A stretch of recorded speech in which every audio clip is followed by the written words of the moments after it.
ব্লিঙ্কিট থেকে কি কি আনালাম দেখো। এটা হচ্ছে মাদার ডেয়ারির টোন্ড মিল্ক। এটা 60 রুপিস করে নেয়। 59 ছিল, 60 হয়ে গেছে। 60 রুপিস করে 1 লিটার টোন্ড মিল্ক নেয়। আর আজ বিকেলে রিফ্রেশমেন্ট হলদিরামের চিপস। এই চিপসটা আমার খুব পছন্দ। এটা না একদম প্লেন, ঝাল নয়। বাবু যেটা নিয়ে আসে সেগুলো এত এক্সেসিভ ঝাল। ওই যে লাল প্যাকেট, একটা কুচকুচে কালো প্যাকেট আছে, ঠোঁট ফোঁট একবারে জ্বলে যায়।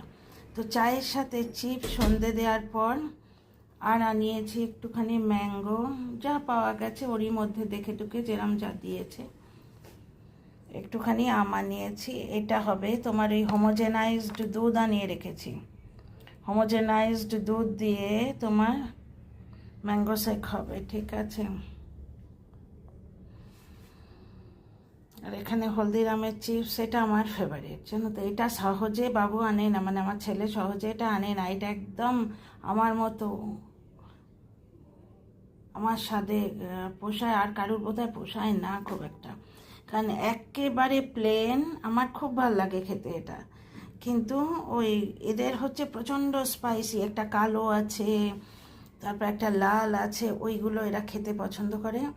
বা টমেটো দেয়া থাকে, ট্যাঙ্গি একটা ফ্লেভার আসে, সেটা খেতে পছন্দ করে।